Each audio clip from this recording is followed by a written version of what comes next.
नमस्कार, capital TV Bihar देख रहे हैं आप। मैं हूं आपके साथ समीक्षा तिवारी। 13 नवंबर 2005 की वो रात जब बिहार का जहानाबाद अचानक डर और अंधेरे में डूब गया था, आज भी लोगों के दिलों में सिरहन पैदा कर देती है।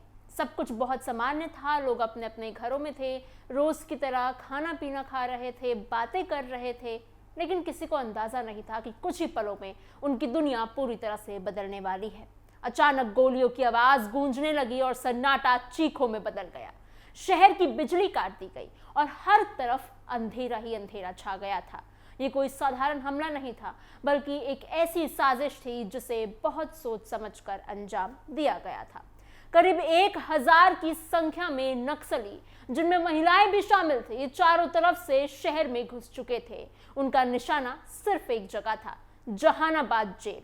लेकिन इस हमले के पीछे सिर्फ एक मकसद नहीं था, बल्कि इसके अंदर बदले की आग, ताकत का प्रदर्शन और सिस्टम को चुनौती देने की सोच भी छिपी हुई थी।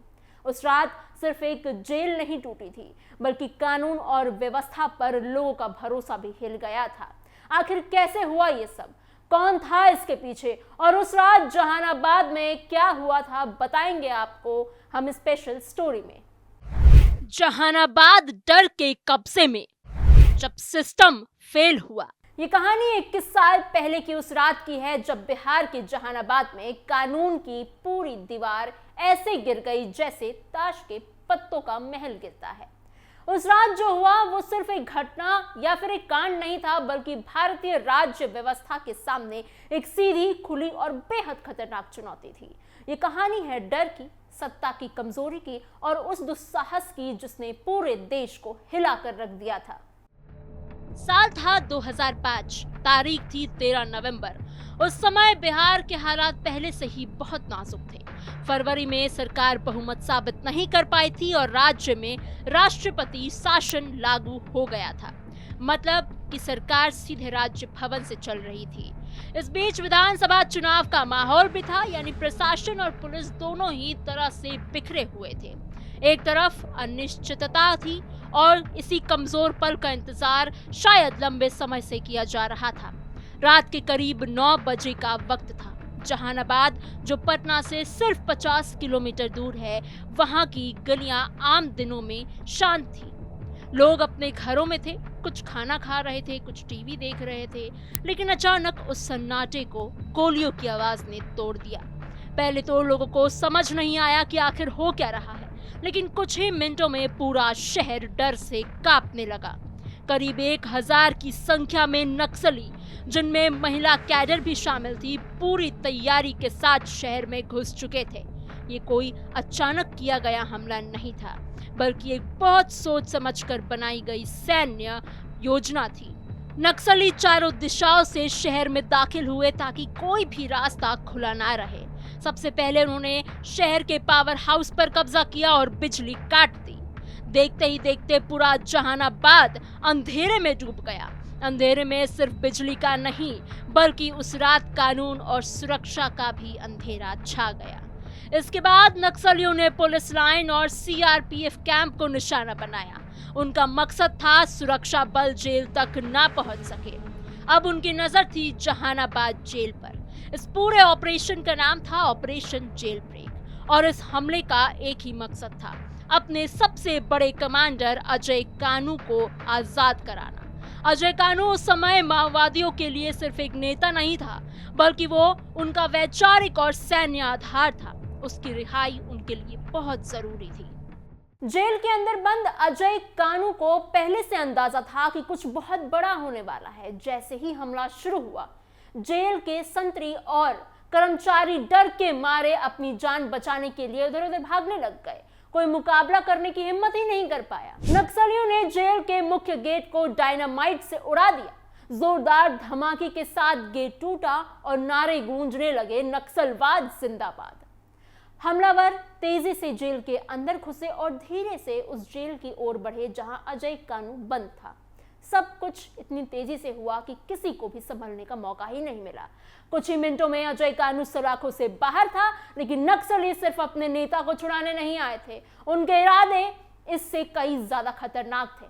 उस समय बिहार के कई इलाकों में नक्सलियों और रणवीर सेना के बीच खूनी संघर्ष का दौर चल रहा था। रणवीर सेना, जो कि सामान्य वर्ग की जातियों की एक निजी सेना मानी जाती थी, और नक्सलियों के बीच दुश्मनी बहुत ज्यादा गहरी थी। इस हमले में नक्सली बदला लेने का मौका भी देख रहे थे। जेल के अंदर ही उन्होंने एक तरह की जन अदालत लगा दी। टॉर्च की रोशनी में उन्होंने कैदियों की पहचान शुरू की। जो लोग रणवीर सेना से जुड़े थे उन्होंने अलग कर दिया। रिपोर्ट्स के अनुसार रणवीर सेना के नेता बादेश शर्मा सहित करीब 12 लोगों को उनकी सेल से बाहर खींचा गया और वहीं मार दिया गया। ये सब कुछ बेहद बेरहमी से किया गया। कुछ लोगों को वहीं मार दिया गया और कुछ को अगवा करके बाद में खत्म किया गया।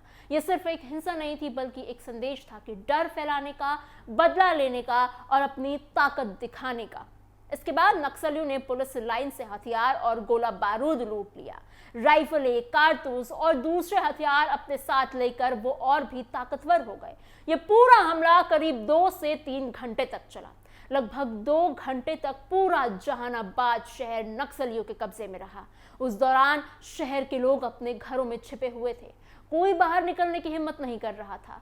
हर तरफ गोलियों की आवाज चल रही थी, धमाके और चीख गूंज रही थी। पटना तक डर का माहौल पहुंच चुका था। सत्ता के गलियारों में बैठे नेता और अफसर भी समझ नहीं पा रहे थे कि आखिर हो क्या रहा है। जब नक्सली वापस लौटे तो वो खाली हाथ नहीं गए। उनके साथ 389 कैदी भी फरार हो चुके थे। ये भारत के इतिहास का सबसे बड़ा और खतरनाक जेल ब्रेक माना गया। अगली सुबह जब सूरज निकला तो जहानाबाद का नजारा बेहद ही डरावना था। जेल के दरवाजे टूटे हुए थे, दीवारें बिखरी पड़ी थी और सड़कों पर गोलियों के खोखे और खून के निशान साफ साफ दिखाई दे रहे थे। मोबाइल से चला पूरा ऑपरेशन। बाहर 1000 नक्सली, अंदर एक दिमाग। बताया जाता है कि इस पूरे हमले का मास्टरमाइंड खुद अजय कानू था, जो उस समय जेल के अंदर बंद था।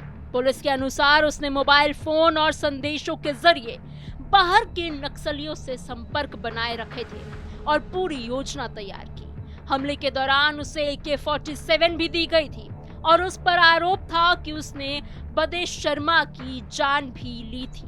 अजय कानू को CPI माओइस्ट की PLGA यूनिट से जुड़ा बताया गया। कुछ रिपोर्ट्स के अनुसार प्रद्युमन शर्मा का नाम भी सामने आता है, लेकिन ज्यादातर लोग अजय कानू को ही इस हमले का मुख्य चेहरा मानते हैं। इस घटना के बाद सरकार की खूब आलोचना हुई। उस समय राज्य में राष्ट्रपति शासन चल रहा था और चुनाव भी चल रहे थे, इसलिए पुलिस की मौजूदगी कम थी। यही कमजोरी नक्सलियों के लिए मौका बन गई। जहानाबाद के SP सुनील कुमार को सस्पेंड कर दिया गया। केंद्र सरकार ने तुरंत कार्रवाई करते हुए NSG कमांडो और 1000 पैरामिलिट्री जवानों को वहां भेजा। घटना के बाद ये डर भी बढ़ गया था कि जातीय हिंसा और बढ़ सकती है। रणवीर सेना ने बदला लेने की धमकी भी दी थी, लेकिन बड़ी कुछ कार्रवाई नहीं हुई थी। एक और चौंकाने वाली बात यह थी कि जिस जेल की क्षमता सिर्फ 140 कैदियों की थी, उसमें 659 कैदी बंद थे। यानी पहले से ही व्यवस्था पर दबाव था। जो 389 कैदी भागे थे, उनमें से बाद में 269 कैदी खुद वापस भी लौट आए। इसमें से ज्यादातर सामान्य अपराधी थे जो शायद डर के हालात के कारण लौट आए थे। समय बीतता गया। साल 2007 में अजय कानू को पश्चिम बंगाल से गिरफ्तार कर लिया गया। उसने कई साल जेल में बिताए। फिर जनवरी 2020 में वो जमानत पर बाहर आया। यहाँ कहानी एक नया मोड़ लेती है। जो इंसान कभी सिस्टम को खत्म करना चाहता था, आज वही फिर से खुद राजनीति में मुख्य धारा में आने की कोशिश कर रहा है। अजय कानू अब लोकहित अधिकार पार्टी से जुड़ चुका है और शांतिपूर्ण राजनीति की बात करता है। ये बदलाव कई लोगों को हैरान करता है। कभी जिस जहानाबाद में नक्सलियों का इतना बड़ा हमला हुआ था, आज वही इलाका धीरे धीरे अब बदल रहा है। देश के गृह मंत्री अमित शाह ने भी संसद में इस घटना का जिक्र किया था और बताया था कि एक समय देश का बड़ा हिस्सा रेड कॉरिडोर में था, लेकिन आज हालात बदल रहे हैं। ये कहानी सिर्फ एक हमले की नहीं है, ये उस दौर की कहानी है कि जब सिस्टम कमजोर हुआ करता था, जब कानून का डर बिल्कुल ही खत्म हो चुका था और जब कुछ लोग बंदूक के दम पर अपनी दुनिया बनाना चाहते थे और बना भी रहे थे। लेकिन ये कहानी ये भी दिखाती है कि समय बदलता है, हालात बदलते हैं और लोग भी बदल सकते हैं। उस रात की गोलियों की आवाज आज भी इतिहास के पन्नों में गूंजती है। जहानाबाद आज शांत है, लेकिन 13 नवंबर 2005 की वो रात हमेशा याद दिलाते रहेगी कि जब कानून कमजोर पड़ता है तो अराजकता कितनी जल्दी हावी हो सकती है। आपको हमारी ये खबर कैसी लगी हमें कमेंट बॉक्स में जरूर बताइएगा। ऐसी ही और खबरों के लिए और इतिहास से जुड़ी खबरों के लिए बने रहिए कैपिटल टीवी बिहार के साथ।